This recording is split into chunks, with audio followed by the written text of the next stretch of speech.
I don't know if you're saying something, but I can't hear you, so you Damn might it, be that's muted. two. That's 2 for 2 this week. I'm on a roll. Oh my God. Welcome, boys and girls, to the Brothers Two of Them podcast with the indestructible duo of Sam and Will Stevenson.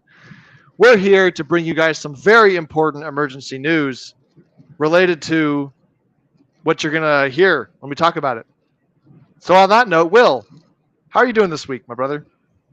I'm doing pretty good, bro. I just got done with a Hex meetup over in Springfield, Missouri, and let me tell you, that was awesome. I loved hanging out with the dudes, learning about new people, doing like real life transmission of energy. I think it's just excellent, and I always love meeting new crypto bros. So we had a great time. It was super cool. Lots of fun. Lots of fun. Highly recommend everyone out there go and meet some other people. Hang out in real life. What about you, bro? What's up with you? How are you doing? Excellent. I love to hear it. And hopefully, I'm still unmuted. You know, it's been a good week. I've had a lot of good Yeah. things accomplished, and the road noise was fixed. Um, Okay. Sweet. man, we got like one of the most important things that happened this week is that right here in my hands is an object or many objects, and this is only half the stack. But this is the delivered. This is one. This is one cookbook, guys. Do you see how thick this is? This is like 2 inches thick. Okay, so if you're gonna learn how to cook from Tower People, you're gonna see that like there's a lot of information in here, and you might find that I'm actually joking. This is actually a half. This is 25 copies, but Yeah, it's like this 25. is the Hell title. yeah. There it is, the Tower Climbers Cookbook. There's the cover sheet. Sneak peek preview to the goldness that's on and inside this book, people. You ought to get your copies because once we show this image right here, people are going to be snaking these things left and right. So we accomplished that. That arrived today in the mail, and that is pretty badass, I have to say. This is a accomplishment. You are under the age of 40, and I'm under the age of 40 as well, and we are both published authors before the age of 40, and that makes us wise and Bro, we did it. accomplished. We did it. We We accomplished it. So that It's said, all downhill from here. I had a question for you, somewhat related to cookbooks. The question is, as people age, does their ability to be open-minded or closed-minded change? That's the first question.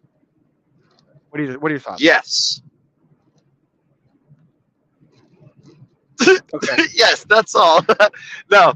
And explain Yeah, and that why. is not all. I think that as people age, they tread, if you imagine your brain as a path in the woods and your thoughts are little deers crossing down along these paths, the more often that like you think a certain particular thing, a sequence of thoughts or a set belief or something like that, the more often these little metaphorical deers tread another like one more time through that path in the brain. And so the more often you think the same thing, the more often you get set in that way. And as you grow older in life, you abandon things that don't work, or at least at the time don't work, or that you think are irrelevant, or that don't help you like achieve your goals or whatever. And you reinforce the things that do work. And so I think that while it's possible to learn things as you get older, it is more difficult. It requires more energy. And I remember there being some sort of study about like brain elasticity that I heard on some podcast somewhere. But yeah, those are my thoughts on aging and like changing in the brain. What about you? What do you think? What have you noticed actually in the in your, so you're about to be 27, right? Later this year? Yes, I think so. I'm somewhere between 25 and 30. Okay. Somewhere When I between hit the 30, 25 it'll be more and 30. important. Yeah, And I'm yeah, somewhere between 25 and 40. that's correct. What are some things that you've noticed changing as you grow older? other than your ability to make kick-ass cookbooks. Yes, thank you. Well, another. So it's like if you're gonna learn the splits, right? And by learn the splits, you're not really learning anything. What you're doing is you are like spending the time to stretch your muscles and tendons and ligaments out in a manner that allows you to do the splits, right? So it's like, you're not learning much except patience and to deal with like a little bit of discomfort as you learn it. But like if you're gonna try to do the splits and you try to do it when you're like 20, or let's say like for gymnast purposes, like you're younger because you're going to be more pliable. If you're 15 or like 10 years old, even, right? Those people are naturally going to be more elastic. They're younger. They can like their body's just going to be more reactive to being able to stretch in all of those ways. But if you try to do that when you're like 80, the elasticity is just not going to be there. So I would have to say for myself, some of the stuff that I have noticed is I hope to, not hope is a nice word, but it's not an appropriate word. I have been able to change my mindset and adapt and react continuously as I learn new information. And hopefully that doesn't change with age, right? As you go through life, you think you learn more, and like either that means you get more rutted into what you think, or it means that you allow yourself to continuously adapt. What do you think, Will? Do you think that like we run a risk of surrounding ourselves with similar-minded people the older we get, and we're less inclined to change our minds on things? Yeah, for sure. I can't remember what stream we were talking about, if it was on a book club or a DGen Roundtable stream, but a similar topic had come up, and my thoughts are it's important to like surround yourself. Like the only time that it's good to surround yourself with people that think the exact same as you is when that like thought process is like, oh, I don't know anything really, and I'm trying to find more things that I need to learn and adapt more and more and more. That's my super duper simple little peanut brain approach is like the best way to learn new things is just surround yourself with other people that want to learn new things, as opposed to surrounding yourself with people that are, I suppose, stagnant, for lack of a better term. Yeah, that would make sense. So on the flip side of this coin, there's the old saying that you're not old, you're just wise, right? So the wisdom comes with age. And so if we are young and pliable and adaptable to learning new things and conforming them and legitimately changing our frame of existence, even if it comes to that, right? If we're better at that when we're younger, but we lack the wisdom, and then we get worse at it when we're older when we gain the wisdom, how do we maximize the both? Like, let's say that we are going to become less pliable when we're older. How do we maximize gaining that wisdom from the old people while we're still pliable? Man, I don't know. Like, there's a lot of lessons that you got to pay the toll to learn. Whoa, is this an exit? This is not an exit. Apologies. That's a strange part of the road. Lots of cones. We do it live. Yeah, we do it live. You guys are about to see me crash live on stream. How cool would that be? What was the question? Like when you're young, you want to take like the old lessons that other people have already paid the suffering toll for, but you could just extract the knowledge out of, something like that. Yes. You think mentorship is like a good example? Yeah, mentorship's a good example. The problem is that like everything, like you got to pay some sort of toll for the information. It's like the whole, the ledger's got to balance kind of idea that I spat out from time to time. It's like if you get the information without the experience of the information, then it doesn't weigh the same in your mind as it does to the person who earned it. Kind of like, apologies. Kind of like going through the like when we were talking earlier about the cryptocurrency cycles, and like the people who went through the ups and downs, they felt the pain, and then the people who like didn't, who came in after all that was over, and they just bought the lows, and they've just been like riding up ever since. they'll have a different level of appreciation for like the value fluctuation. Like the person who rode the crazy roller coaster is going to appreciate things a lot more than the person who just bought the bottom and is just like going crazy euphoric. So while we can still get the lessons without paying like as high of a price or something, I think that there's like there's got to be some sort of nuance to, you got to like pay for it somehow in order to take it more seriously, or something like that. I don't know. That's my thoughts on that. So it's almost like we're stuck in like a generational rut, like for each time, because when you're young and pliable and you don't have the wisdom to gain the wisdom and value it enough to actually change your life, like you almost can't, right? I don't know how many things that my parents of one kind or another said that like was supposed to be wisdom, that was supposed to make my life better, that I blew off entirely because I was like, you're old, you don't know what you're talking about. Right? It's like, but then when you get to I wonder, there's got to be like a window. There's like this, maybe a 20 years old, or maybe 25 years old to 30 or something, where you're wise enough. Ooh, maybe that's what it is, right? So you're old enough, you're young enough to be pliable. You're old enough to be wise enough to value the better wisdom of people that are much older than you. Yeah. So that you can like truly value it, and you don't need to like have the cost, right? Because there are some lessons that people have to learn the hard way, and that's just the best teacher, right? And so, here's another question for you. Do you think people can actually learn like a lesson without having to spend pain on it? Right? Can someone actually like hear the knowledge and be like, you know what? I'm going to choose to fully value that information, even if I have not experienced any pain. Can that happen? I suppose that's like the importance of being able to place yourself in someone else's shoes and maybe sort of sympathize or empathize with someone else's plight. Perhaps. I don't know if there's a good answer to that question. I think there's certainly got to be some kind of degree of variance. I can't see how that wouldn't be the case. But I don't know, man. I think you do got to pay for something a little bit. One thing that, man, excuse me.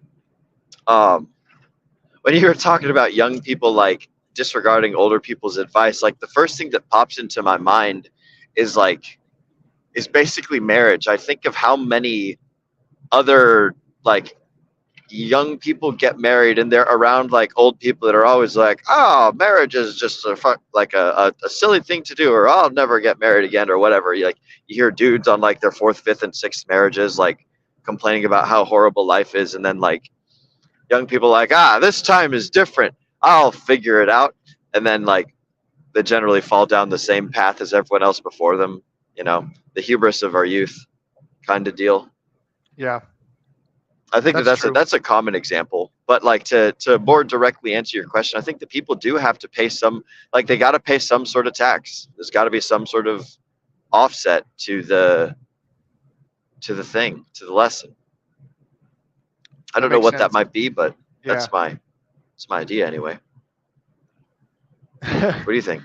We're gonna do a little quick chat shout out because it's entertaining so far. I don't know. Oh, I don't think you can see it on your end, but I can't see the chats. No. Okay, so we got Jenna Nelson, and I'm going to pop them up here. We got Jenna Nelson popping in here. Hello, Jenna. Thanks for supporting the channel and all the views. And of course, right after that, we've got good old fashioned Tam. Hey, fam. Aloha, Tam. Hello, Tam. Thank you guys for joining us. And then there got a little bit of banter going back and forth. And Tam wanted to know, can we actually cook? I have to proudly say. Can we actually cook? Yeah, can we actually cook? Of course. We made a cookbook. We made a cookbook, right? And it's 2 inches thick. Like you can't lie. 2 inches thick. The numbers don't lie. Oh man. The stack of ignore the fact that it's a stack. Yeah, ignore that, and then it's like all wrapped in plastic. Yep. Yes, we can actually cook. In fact, I would argue that 80 to 90% of the food that goes into our bodies, we cook ourselves because, like, that's just how you control the most of what's going into your body without spending a exorbitant amount of money. So 100%. yes, she also wanted to know where is Zenith tonight, and I don't know. Will, do you know? Where is Zenith? Hmm. Probably over in New Mexico, I think. That's what I would guess. Yes. So Tim, this is the brothers, two of them. Although Zenith is our brother in heart and spirit, he is not our brother of the flesh, which is where the show originally came from, I think. I would be interested to see him in the chats or something if he's Zenith. If you're out there, great to hop on in the chats and share with us your wisdom and things. He does have wisdom. He is a man of calibration. We got another question. Actually, we got some few comments here. So some positive energy coming from Tam. I never want to get married ever again. Laughy face. Fair enough. Affiliate. And then from Jenna, we got don't get married, kids. LMAO. Not financial I hear advice. that. Yeah, so I would like to clarify my position on marriage because there's a couple things that like just to like clear up the language. If we were to take like the state version of marriage and eliminate it, like the government version, like I think it'd be excellent. Just like two people coming, man, excuse me, two people coming in front of like a group of their friends or their community and being like, hey, I like this person, I want to hang out with them forever, and then everyone's like, cool beans, we support you, and then everyone goes about on their way. But like getting Uncle Sam involved with it and like lawyers and fucking judges and like contracts and filing things. I heard someone say somewhere, I think that like it might have been Warren Buffett, if you have to sign a contract with someone that you're doing business with in order to like enforce the nice things happening, then it's like that's probably not a person you want to be doing business with. If you have to sign a contract in order to make sure that things are good, then it's like then that means that you're probably dealing with a person of like not so great caliber. I think it's perfectly fine for people to hang out with each other for the duration of their lives and whatnot, but I don't like the idea of essentially like self-inflicted slavery almost, because that's what a contract is. It's like you're saying, hey, I'm going to do this thing forever, and it just like, I don't know. I'm not fond of the idea of a contract when it comes to interpersonal relationships. I think that people should be good people. Wouldn't that be great? That sounds really nice. That's my elevator pitch. So yeah, marriage without the state is good. Marriage in religion is pretty nifty. So don't get married in the U.S., kids. There you go. You heard it first here from Brothers Two of Them. Your first and only source of marriage advice. Your trusted channel. What channel are we? We would be. We would be channel 26. That's what channel 26. We would be. That is correct. That's how many protons are in the nucleus of an iron atom. Correct. Yep. Okay. It's iron. Yes. That's correct. Oh man, I had a thought and then the iron thing distracted me. Okay, so would you consider? You got me thinking about contracts, right? So, yeah, contracts imply a distrust, right? Or at the very best, they can imply a clarification of expectations. Yeah. So there's value in a contract because it allows everyone to talk about all of the possible things that could happen. And it avoids this mess. But on the flip side of that token, if you really have a trusting relationship with somebody and you both understand you're trying to build a win-win relationship and you both, have extreme accountability and all this good stuff going on, it's probably going to work out fine. So what I got to thinking about is, like when I'm making deals with other businesses and it's like a business to business transaction and I don't have a contract, which I have yet to have to do, everything just happens and flows because we trust each other. But if you're doing like business to consumer, right? Is that a different dynamic? Or like, and if so, how would you relate that to getting married? Are two people getting married consumer to consumer? Are they business to business? Is there a parallel there? What are your It's thoughts? business. It's business to business because consumers don't solve problems. Businesses solve problems. Ah, it's And true. like, yeah, and like an ideal husband, wife, or man and woman, or whatever the heck scenario would be like, hey, we're better together than we are apart. Let's combine our strengths to solve problems that the other one can't. You know, Hmm. where a consumer consumes.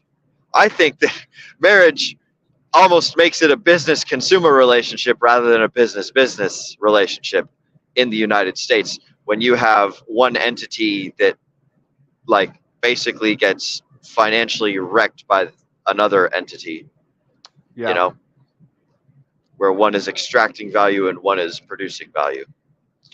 In an ideal relationship between people, both parties would be interested in producing more value for the other, and in so doing, a rising tide lifts all ships and everybody wins. But when people are looking to extract value, that's and this is just a good like lesson in interpersonal relationships. Period. If you're dealing with if you're dealing with people and you want to have a positive like friendship, business relationship, whatever the heck, it is important for both people involved to be trying to give more to the other person, like to try like you and I are brothers, right? One thing I'm constantly trying to do is like, how can I make Sam's life better? How can I provide Sam more energy? How can I like, you know, make the world a better place that's around Sam? And then you're doing that likewise with me, and we have a very positive relationship. Some people in life, and like I break it down into like a balloons and an anchors. You know, some people in life are balloons and they'll raise you up and they'll add to your life and you'll ascend, and some people are anchors and they'll suck all your energy away and they'll drain you and do all that other sort of thing. So that's how I would sort of kind of tie it into like the business consumer analogy that you had made. That's an interesting one. I hadn't thought about that before. Sure thing, man. Well, so taking it back a little bit, topics to the original topic, we are talking about advice and gaining advice from older people with wisdom and all that stuff. Will, what do you think is the best piece of advice that you've ever received so far, if you had to pick one, Oh and man. how has it impacted you? Advice can be framed in the context of like somebody Hmm. else giving you their wisdom, which could be a book, it could be a direct lesson, it could be Yeah. whatever. Um,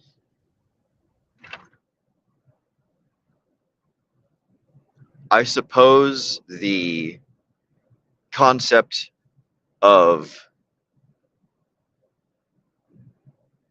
seeking, testing, and applying understanding to like what is true and what is real. As a like Ah, that's if I could boil it all down into one thing, it's like try and determine what is true and what is like a bad perception and what is like someone else what's trying to manipulate or something like that. yeah, what is a So subjective reality versus what is yeah, objective reality? become calibrated to your surroundings and act with the highest leverage to achieve your goals. You know, if you're not calibrated, if you don't know what's going on around you and you can't react appropriately to whatever the situation might be, then you like you need to know what's around you before you can interact with it in a positive manner. So I would say that the reason that I choose that as my piece of advice is that like I grew up learning things that weren't necessarily relevant and understanding and abiding and living by what I thought was a set of principles that would uh, assist me in being successful in the world, and that like I employed a lot of these principles to my detriment. And I think that it's important for people to just basically become discerning, I suppose. Become discerning, learn what's real, learn what's not real. And I think like part of that is having an open mind and being and just intaking sources of information, like intaking information from many places. I think that that's sort of kind of the gist of it all, I suppose. If I had to put it, excuse me, if I had to put it to one. What do you think? What do you think the best piece of advice would be? So this is actually, I think, very parallel to that. Um, with a simpler understanding. What came to mind to me that's like one of the most impactful things to me was understanding frame, and this could be Yeah. frame within like reality, frame in how you interact with everybody, frame in how you act in a relationship. It could be like everything, and so um, it's sort of related to what you were saying in my mind because I want to understand what the reality is, so I know like ultimately we're all operating in the frame of that reality, whether that's evolutionary psychology or all of our lizard brains making us do things and there's actually no free will or whatever those things may be. We're operating in some reality that is fixed. And so I want to know how to operate in it, and I also want to know how to create my own reality that I live in, that I am happy to be in, and other people can join it if they so choose. Yeah, that you're in charge of it. Yeah, like. Yeah. That's good. That's good. I like that. I have a super non sequitur. Do you have a topic switch? Hold your non sequitur. Don't forget it. Like I forgot the question earlier. I'm going to do some chat reads, and then we're going to go to your non sequitur. Excellent. Let's see. We got Tam. Quick. But that's awesome to know both of y'all can cook. That is correct. We both can cook. And I would say quite delicious meals. And if you decide you want to buy the 2-inch thick cookbook, you can see the wide variety of styles, whether it's Mediterranean, whether it's South Asian, whether it's like Russian. The number of the cuisine variability in this book is quite immense. If there's one thing that tower climbers are known for, it's their variance in cuisine application. Well, yeah, I mean, just think about it. It's scaled, right? So tower climbers, think about the lifestyle, guys. A tower climber has to travel to the tower. And it's like it's pretty much anywhere in America. Generally going to be central or eastern. But, could be out in Las Vegas. Could be that far out west. Yep. So because we have to travel for each job, the logistics are very complicated. There's a lot of fluctuation. There's a lot of lifestyle changes along the way. You're constantly updating things and fixing things. And so along with that comes this like broad adaptation to having to make different kinds of meals for different areas, right? So like in Las Vegas, in the desert, like maybe there's a recipe in here for like desert lizard salad, right? Oh my goodness. How far are we going to take this, bro? We have to adapt. I'm selling it. I'm selling it until they're all gone.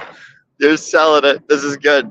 Oh my God. I will say that I very much enjoyed making our recipes in this book. Me too. I will leave it at that. And eating them. Yes, eating them was my favorite part. Except for one. Except for one. I was going to say there's one. There's one that I didn't enjoy eating. For those of you that want to know, recipe number one is we put in here. Is the first one. I think that might have been like the impetus for us making this book was recipe number one. Yeah, probably. Oh man. Oh goodness. Whoo boy. Back to the chats. Yes, back to the chats. Let's see. Okay, we got Jenna popping in here and agreeing with you, Will, business to business for a marriage contract relationship style. Yep. Makes sense. Tam also is agreeing. So true. Very good. And then they're figuring out some Telegram stuff. I made Tam a moderator so she could post a link, and they're figuring out their stuff. Very nice. So, very good. Good to go. And you know what? While I'm at it, on the next, you ready for the non sequitur? I'm ready. Okay, go ahead and launch it off. And while you're doing that, I'll make Jenna a mod too, so that our cheerleaders can properly post. This will not take incredibly long. But as I was driving, I drive a lot. I've put on about 200,000 miles in the last 3 years working this job, and the very first thing, or the first instance of this happening ever to me, just happened live while we are on the air. I ran into a lightning bug while it was lighting up, and it splattered illuminated lightning bug on my windshield. That has never happened before. And so like Wow. my windshield was glowing, and like I'm sure that he's dead and stuff, and it faded away over the course of the conversation, but it took about a minute. So that's pretty cool. I didn't know that like they glow after death. So Well, that's so I would be willing to bet that like you basically killed his off switch. ooh, Because yeah, like they might have a biological on-off switch. I don't know. I'm not a bioluminescence expert. yeah. Oh man, yeah, that was my non That's sequitur. that's crazy, man. You see some crazy stuff when you drive on the highways that much. Yeah, it was interesting. In Oklahoma, for now. Well, speaking, let's just like take this right to the next topic here. So you're traveling, right? So if you could Yes. travel anywhere in the world right now, where would you go? Antarctica, easy. And why is that? Because fucking nobody's been to Antarctica, dude. Barely anyone gets to go there. It's so hard to go there. It'd be crazy awesome. There'd be such cool bragging rights. And then Okay, like, so you'd go for the experience of the. yeah, like that'd be I bet- awesome. I bet they got some great ice plunge experiences doing that too. Oh, yes, they probably do. We could do a proper Brothers 2 of them ice plunge down in Antarctica. That would be an expensive ice plunge. The water only gets so cold though, right? Because it's just going to turn into ice, and you can't do a like solid ice plunge. No, but everything else around there is also cold. It's not just the water; it's everything. Oh, so yeah, great. So you're going to go to Antarctica where you could possibly like die from frostbite and all the freezing cold. Get in the cold water. And then get back out and hope your heating equipment works. Yeah, I mean, like it. Like if you think about it, they basically have to import everything, all of their heat. There's no trees. There's nothing that burns over there. Maybe penguins, if you want to like render penguins down into fuel, but that sounds like a process. Oh my But- gosh. But like for a more practical answer to your question, if I could go somewhere like pretty neat and awesome and stuff, I would I would want to go to Finland. That's where I'd want to go. Finland. Yeah, Suomi. I've Is been there a learning, particular attraction in Finland that drags you, that gives you the desire to go there? believe it or not, there's a lot of Hexicans over in Finland, and that's only like part and partial to it. I'm a big fan of like the Finnish culture of just like sturdiness, and like that's where saunas came from. Like they're very like hardy people, all about like living in the snow and like life is difficult and all that stuff. And so they have a really cool culture over there that I've just been learning about, and their language is pretty cool. I like their language. But I would want to go over there and like visit not Helsinki. That's not Finland. What's the Helsinki's Iceland, or maybe it is Finland. I don't know. But I want to go up to Scandinavia basically. And so I'd go up to Finland, and then I'd probably like cruise around Norway and Sweden, and probably take a trip over to Iceland. But I like that portion of Europe. It's a neat place conceptually to me, and I think it would be a good time.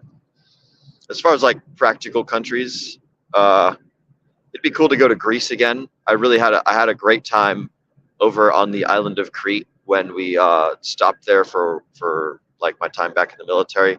I was on a Navy ship, and they ported over in the island of Crete, which is where like the labyrinth and the Minotaur and everything, where all that story comes from. So that place is really cool. I do like Greece. And then I think at some point I would like to go to Australia.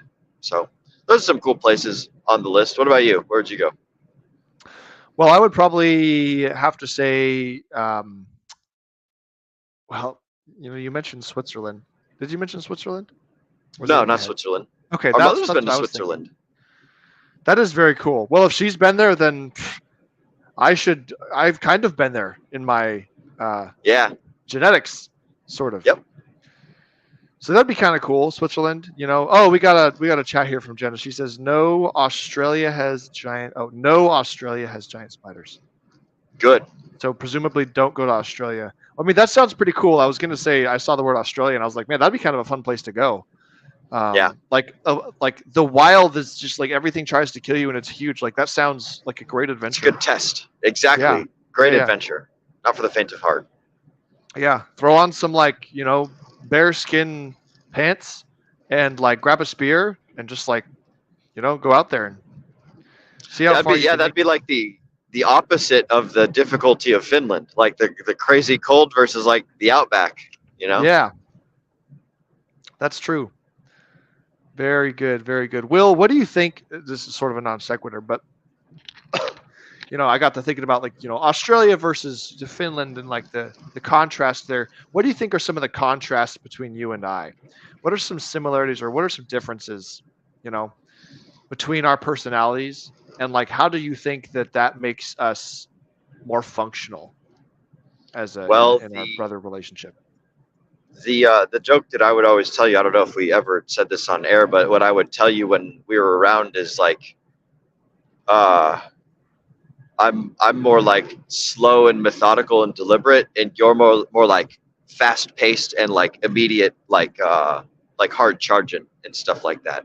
And so I Mhm. think that like yin yang approach allows us to conquer a wider variety of like obstacles and challenges and things. So as far as just like the two of us, you know, taking care of shit and getting goals accomplished and whatnot, I think that plays a very significant portion. Because like if we were both one way or the other, then it would be less adaptable as a team. Yeah, that's true. If we were both hard charging, then we'd be running around causing all kinds of ruckus. Yeah. And we'd miss out on the probably some more longevity style Yep. stuff. And if we were Yep. both slow acting, then you wouldn't get this 2-inch thick cookbook this soon, guys. That's It would have correct. taken us another That is 2 years to correct. do this. Oh man, yeah. So for the folks at home who don't know, Sam was sending me the reminders like, hey, what book? Oh, hold on. He's coming Oh, back. did I cut out? You're I'm back. back. You're back. All right. At what point did I cut out? Just like a half a second. You were Okay, saying so- Sam was sending reminders. Yeah. So you were sending me reminders for like the portion of the book that I had to do, and I kept forgetting and not doing it. And then like at one point I was driving. I was driving. It was what, like 3 weeks ago, something like that. I was driving over to Florida to deliver some stuff to my buddy over there, and some stuff that he had bought from me. And so I was on my way over that way, and we just did it all over the phone. Like we wrote the book and got the goal accomplished over the phone, and so that was pretty cool. But yeah, a little bit of the slow, methodical, kind of bit me in the tuchus there. It was a good time though. I enjoyed it. Worked very well. But like that understanding that that's the dynamic, just like makes the function easier because I don't have to, we're both abundance mentality people, and so like Yeah. frustration is never a part of anything. But Yep. understanding like like I'm trying to like bounce around and like get all these things accomplished. It's like, oh, that's not done. Correct. Let's send a reminder, whatever. So it all works out.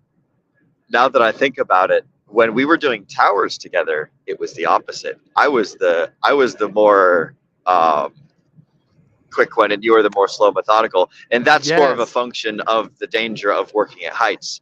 Is like I've been doing this for 4 years, and you were in your like first time on tall towers and first time on other stuff, and so it takes longer. Like so, it's reasonable that that's the case.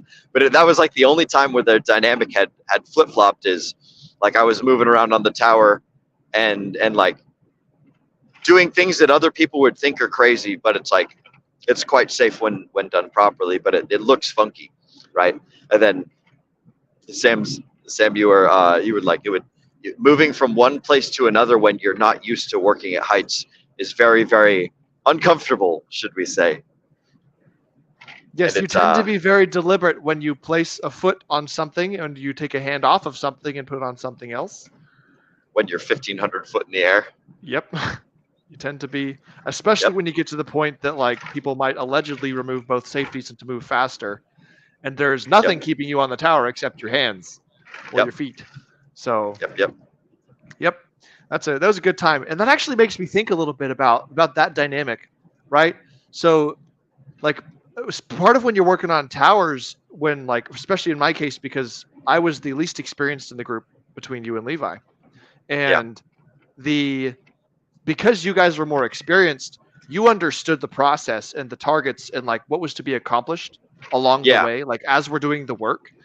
And I'm up there and both like for two reasons. One, I have an entirely over analytical brain in terms of engineering and science and like all of that. And so one, I like to understand what I'm doing. From the perspective of like knowing like, hey, we're about to put a bunch of weight in that one thing. Are we sure that's going to be okay? Or hey, we've attached that to that one thing. Are we sure that's okay? You know? And then, you know, the other thing is like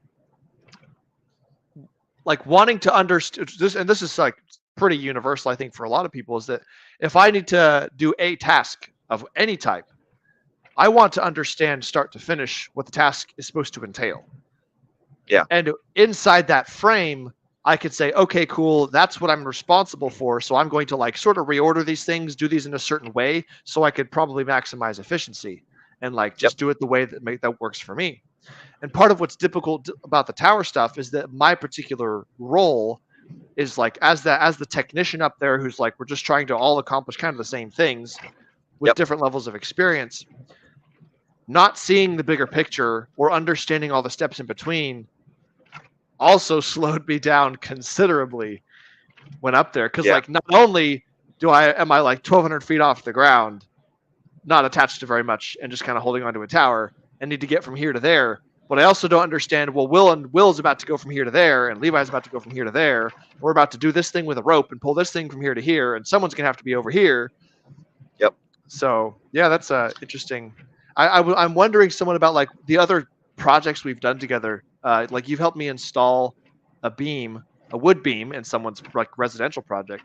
And I was thinking back to that scenario, and I was like, when I'm doing construction projects where I'm very familiar with it, do I revert back to being like, go, do this, now do this, now do this, now do this? Like when you were experiencing that, do you remember if that was like Sam was able to like direct all these things happening fast, or was it more like slow? And no, that's exactly how it was going. We were hopping all through it, and like one thing that I think is that assisted with the process is just like being able to just say, okay, I don't know things. I'm just going to listen and just do the thing. Right. So I like when you were doing that, I was just like, okay, mindless drone, do the thing he said. Don't think outside the box or whatever. And then when it came time to like think outside the box and we built that crazy frame to get those timbers in, like that was the only time that that it was really like, oh, and also the during the rigging portion of the beam lift. But other than that, it was all just it was all just like, oh, okay, do the thing he says, cool beans, go over there, do the stuff, get it done. I don't know what the hell this is going on. I know that wood goes together with nails, and Sam tells me how to do it, so I'll just do that.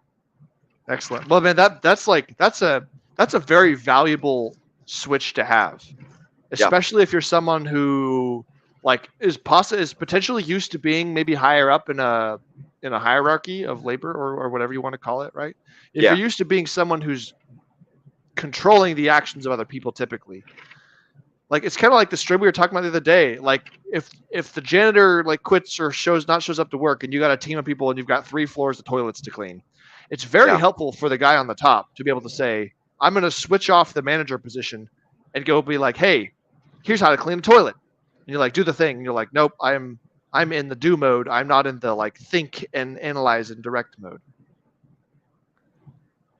It is an important switch to have, and sometimes like not everyone is cut out for it, but I find that it's helpful, especially, and it's only really possible when you have like the trust and confidence in whoever's your directing supervisor or boss or project manager or brother or whatever. Very true. You gotta have the competent. Yes. This is a bumpy road. How many bumps do you think are on that road? Exactly 37. I'm on number 38 right now. So I lied. You did not lie. You just provided the information you had at the time. That's very true. Good, Will. So we got. Except for that I did lie. Oh, what's up? Well, then that's the way it goes. We're gonna do a little chat shout out here. We got a few more. Jenna, in regards to the location visits, she says that she wants to go to Japan. And that's a cool place to go. One, because I like sushi and Japanese cuisine, and two, because like who doesn't like good quality Japanese anime, right? Is Berserk Japanese? Do you know? Yes, Kentaro Mayuro is Japanese. Excellent. And they make great cars. Like, here's a little nugget about the Japanese that people might not know already. The Japanese are very good at valuing what I think are the right things in terms of production and like producing Yep. value. Their cars, their motorcycles, like the products that come out of Japan are going to generally be built with higher or better tolerances. Oh, here goes. Oh, and he's in. He's back out. He's back in. Yep. Okay. Here I am. They're going to Better be built with tolerances. better tolerances, better materials, more actual care in the manufacturing process. Like I just recently finished reading The Toyota Way. I'd recommend that to anyone who wants to learn about like uh, company culture and keeping things continuously improving and all that stuff. But basically, like some guys at Toyota figured out that like, hey, we need to be investing in ourselves and investing in our people and investing in our process so that we can outproduce and outperform everybody else because our product quality is so good. And like there's a whole world on like how do you guarantee quality in like quality, assurance and all this stuff. Like there's a whole world around that. But ultimately they just said like, hey, we're going to make sure our people are well taken care of, they're well trained, they understand that we like want them at our company, they like to be here, they're on the mission of the company, everyone's on the same page. We're going to like pay for better materials, we're going to pay for better machining and better processes to produce those tighter tolerances, we're going to be more careful, more deliberate, all of those things.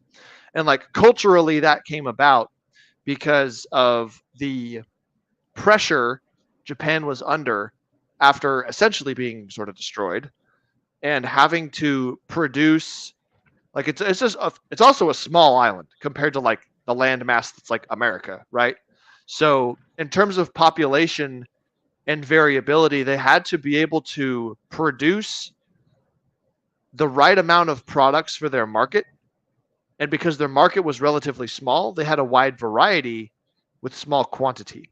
And so they had to be able to produce like make an egg carton over here and like make a doorknob over here. And like for Toyota, for example, it was we need like one facility that can make a truck and a car and a van and be able to switch between them as demand dictates so that we can meet the market supply. And like to make all that happen with one group of people, they need to be well trained, they need to like what they're doing. You gotta have all kinds of good processes. So like, man, Japan's got a lot figured out, and that would be a great place to go visit. I totally agree. That would be fantastic. And I know a little bit of Japanese actually, so it would be very safe. One sentence to be specific, but I'm I was not gonna going say to it. say it on here. So yeah, and then we got Tam jumping in and agreeing. Yes, Japan, smiley face. I hear is beautiful and amazing. Yeah, it's probably pretty beautiful too. I mean, they got like what bonsai trees and stuff. Is that a gross generalization? That would be pretty neat. And then we got Tam in the chat saying Jenna wants to come visit us in Texas. Smiley face. Oh, okay. This is becoming a very directed conversation. Follows that up with when are you boys gonna plan something with us girls? Question mark, smiley face. I would very much like to meet Jenna, smiley face. Excellent. Well, we're all good for turning meeting up wheels, and- aren't we? Yes, indeed. So we'll organize some kind of good like Hexagon meetup because I believe we all are Hexagons. So we'll make that happen, and there will be a meetup because we're all for networking and growing connections and all of those things. That's what we do here. The brothers, two of them. Will, how do you? You've define committed love? to it. Be careful. How do That's I correct. define love? How do you define love? Do you think it's possible to love someone unconditionally? No. Excellent. I agree. The closest that you can get to like unconditional love is like a mother's love for a child. Other than that, all love is conditional. Like, and love is a choice more. Like, I'm a big believer that love is a choice more so than a feeling. Like, if love is a feeling, then like, congratulations, you can take some drugs or you can drink some liquids and you can change the way that your brain works, and then voila, you're no longer in love, or you're in chemically cocktailed love or whatever.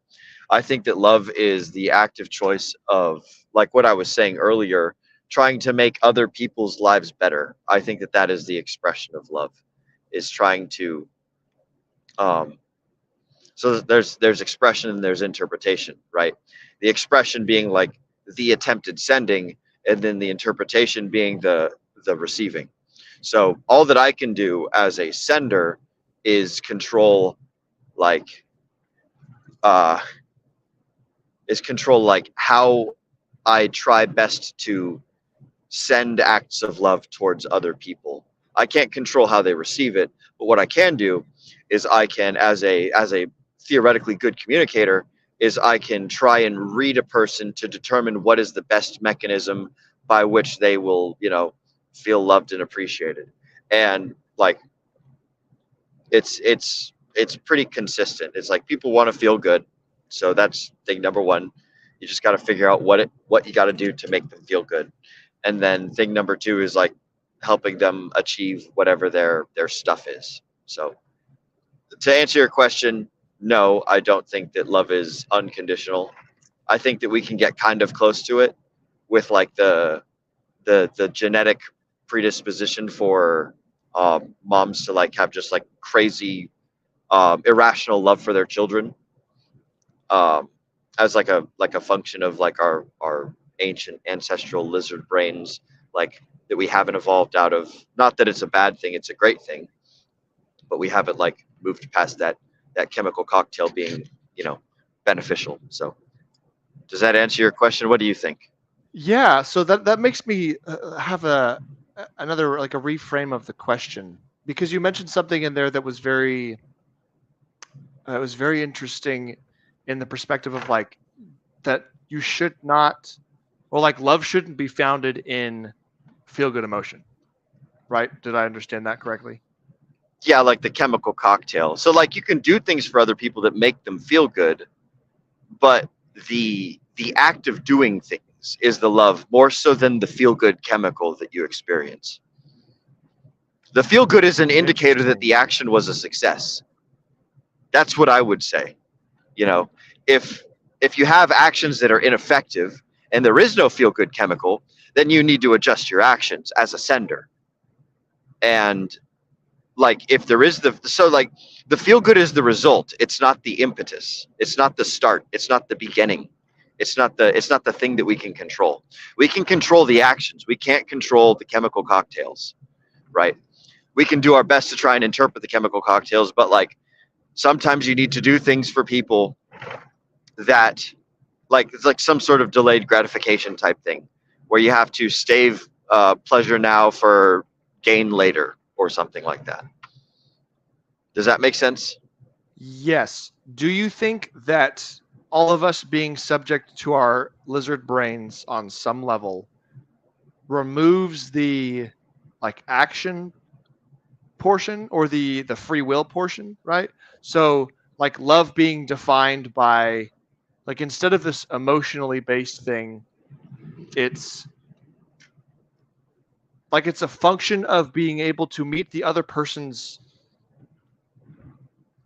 like genetic imperative, like if you want to call it that.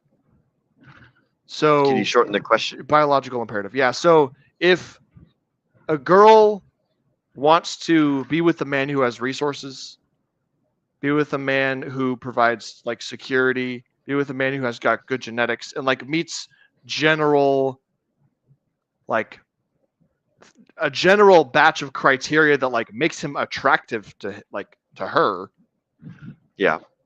and he just continues doing those things, is that him taking action to love her so that she feels loved?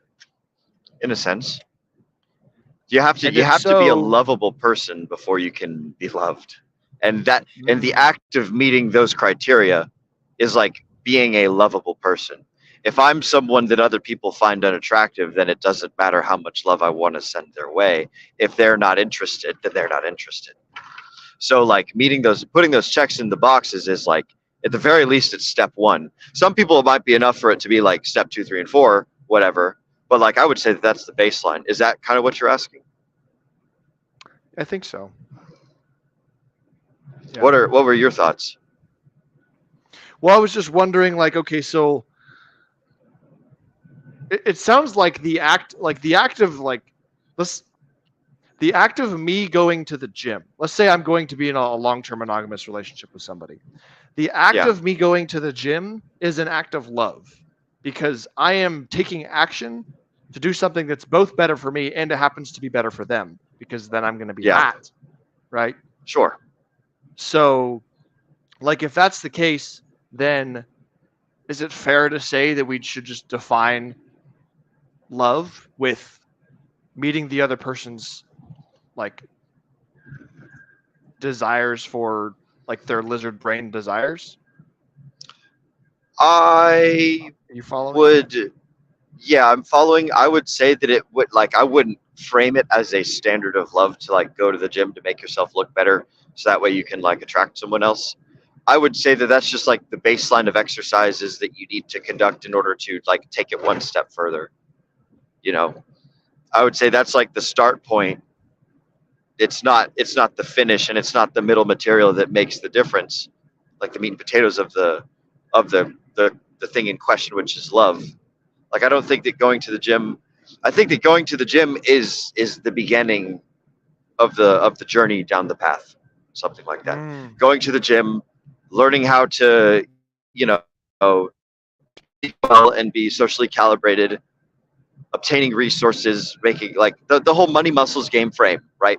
The four pillars of like these are the things that like you as a man need to do in order to like attract women. You need to level up these four things: money, muscles, game, and frame, right?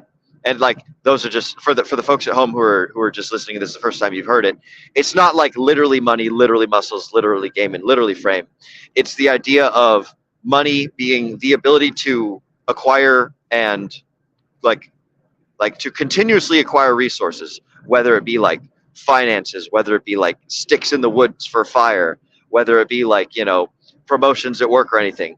It's the ability to acquire wealth and to generate wealth and power, right?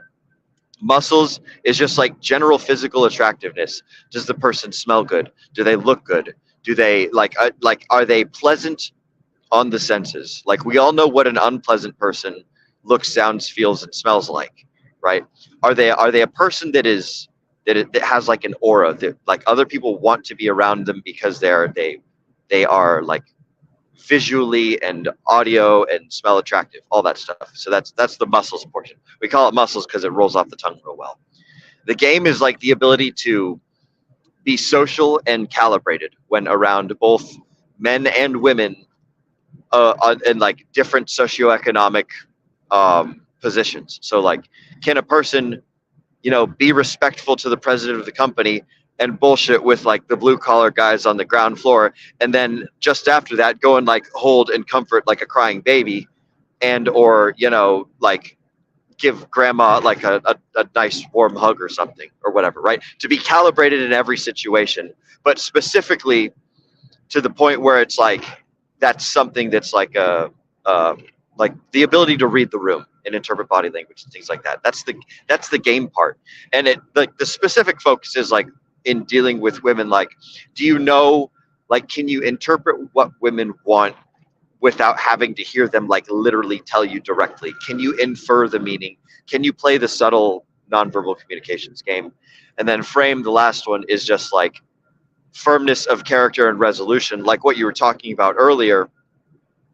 Is just developing a strong sense of self, a strong sense of purpose, and a strong sense of like, this is what I'm doing in life, and I would like to create wealth for other people around me, and you're free to join me. So like mastering the money muscles game frame, that's the beginning steps on the love journey, but then like that's just the stuff that gets you in the door. Like what you like the way that you like go through the building and you meet all the people and you do all that stuff. That's where the like the individual little acts of loves go. So like it is important to go to the gym. It is important to learn how to talk to people. It is important to, make money, and it is important to learn your purpose in life. But I wouldn't necessarily call them acts of loving. Now, I would say when people are deficient in those, then it makes it more difficult for other people to love them and for them to love other people. So that's my monologue on that subject. What do you think? I would agree. In fact, I agree so much that I'm not going to add any more to it. What I will do All right. is I'm going to go through the chats because one, there was something I missed before in the chats, and two, we got Mr. Paul Sachs joining us in the chats. Oh, hell yeah. What's up, Paul? Had a good time hanging out earlier today. Let's see here. So they're talking about Japan, and we got Tam is saying purest form of unconditional love is a mother's love for her children. That's as close as we Makes get. sense. Paul Sachs joining us with 2 bad ideas or 1 bad idea, brother. Good to see you. Good to see you too, Paul. I'm full of bad ideas. Sam, what are your I think thoughts we're on bad objectively ideas? good ideas full of bad ideas in the best Yes. That's a. I'll say yes because I don't understand. sense. Very good. And then, so what I missed earlier was a comment on your steering wheel from Jenna, I believe. Yeah. And Paul Sachs. Will, why does your steering wheel look like a wheel for a pirate ship? Why does it, Will? Is that Because my steering wheel is a pirate ship wheel. There it is, at the helm. So there you guys go. That's why it looks like that, is because that's what it is. He wants to know if you've been hanging around RG3 lately. I made this steering wheel long before I ever knew about RG3. I, very similarly to RG3, have an affinity for pirates. I try not to broadcast it as much because that's his thing, and I don't want to kind of cross brands. But I'm very fond of piracy and the idea of sailing. I've been big on sailing for a very, very long time in my life. I windsurf and I build boats and I do other And you things that land get me surf. in trouble. And I land surf. Yes, I've built windsurfers that are, and I'm pretty much on my way to go build one now. I build surfboards that like I cruise through parking lots with big giant sails on them. And then also me and my coworker Levi, we built what we call the Land Cruiser, which is basically a big gigantic sailboard made out of a 20-foot long pallet with a huge 14 meter sail that we were tearing through the dirt roads of Nebraska on. That was an awesome time. But yes, I quite like the nautical nonsense. I can validate, I can verify this actually happened. There is footage. Yes, Very indeed. good. Let's see. Paul says, or in reference to the meetup today, great time, long lost friends when the conversation doesn't end after 4 hours. Yep. That was a good one. That Very was a good. good meetup. Let's see here while I'm picking through these. They're talking about meetups and people. Yeah. Very good. Awesome. That's the chat. That's the chat catch up. Oh Excellent. man. So if you guys haven't heard, Will and I have produced a cookbook, and I'll do a zoom up again since I did this in the beginning. This is the Tower Climbers Cookbook. It is 2 inches thick, and it has all kinds of knowledge. In fact, it's so thick of knowledge that we were able to compress it down into 14 pages instead of 2 inches 14 thick of pages. 14 pages So- of goodness. Of goodness, that's right. And the people who printed the books actually did not, they thought the book was so good that they actually stretched it out to 16 pages for us. Oh, they did? They did, yep. Oh, They inserted some blank pages because they saw this is not long enough. We need more of this. interesting. Yes. I think we can do something with those blank pages to Oh, make it I'm sure we special can. for Yeah, the. we're going to be hand signing these this weekend, I believe. Yes. And yeah, we'll be making some stuff happen. So, Will, where can the folks where can the folks find you? The folks can find me at linktree/Will Stevenson. That's where all of my socials, that's where all of my Twitter, Instagram, Facebook, YouTube, all that stuff is located. You can also find a lot of the work that I've done on the internet. I have created spreadsheets. I wrote a book that I put up there. It's called the Ledger Has to Balance, or The Ledger Must Balance, something like that. It's a moderately short book. I think it's only like 14,000 words. I've also got the DGen Roundtable stream, both the Telegram and the YouTube channel up there, as well as my Hex Meetup product, and also my lesser known Crypto Bros Goods and Services spreadsheet, which is basically just a list of all the folks that I've met who do cool things like in real life when they're not doing crypto. So like I've met dudes that make jewelry, I've met dudes that do programming, dudes that build houses, dudes that do all sorts of crazy things. So if you want to do business with other cryptocurrency bros, then head on over to linktree/Will Stevenson and check out the Crypto Bros spreadsheet. If it's not up there right now, then I will put it up there very, very soon, because now that I think about it, I don't know if I linked that one. But anyways, all of the stuff that I do on the internet, it can be found over on linktree/Will Stevenson. I would highly recommend that you guys go follow the Brothers Two of Them Instagram page, as well as, I mean, obviously you're here on this YouTube page. So give us a like, comment, subscribe, all that good stuff. We're going to be having these conversations semi-frequently and things. Sam, where can the folks find you? People can find me. They can send me a message on Telegram at Samuel D. Stevenson. Send me a message on Telegram if you want to order a book at Samuel D. Stevenson with a V. T.me/Samuel D. Stevenson. If you have a link, I would recommend dropping it in the chat. So people can click the link. That would be great. I don't often do this. Can I? Oh, I clicked the button. Okay, there we go. Let me just drop that in the chat and see if this works. Oh, excuse me. I can post a link in my own chat. Pretty sure. There it is. Okay, so click on that and send me a message if you want to buy a cookbook, because they're here. The aliens, they're here. Yep, and we are selling them at cost. No profit. That's correct. Yep, we're not making money with this. We're here to provide pure value. Nothing but value, baby. Food. Yeah, people can find me only 50. There's only 50. That is correct. People can find me at linktree/Samuel D. Stevenson, and you can join my Bungalows for Bachelors community at t.me/BFB Success, or watch me on YouTube, Bungalows for Bachelors. That's where I got all kinds of good free information and content for you to learn about construction, if that's what you want to learn about. So that's what we got. I want to thank you guys for hanging out with us in the chat. Tam, Jenna, and Mr. Paul, you guys are, we appreciate you spending your time here and learning all of the valuable things that we have to share. So we will see you guys hopefully on the next one, whenever that happens.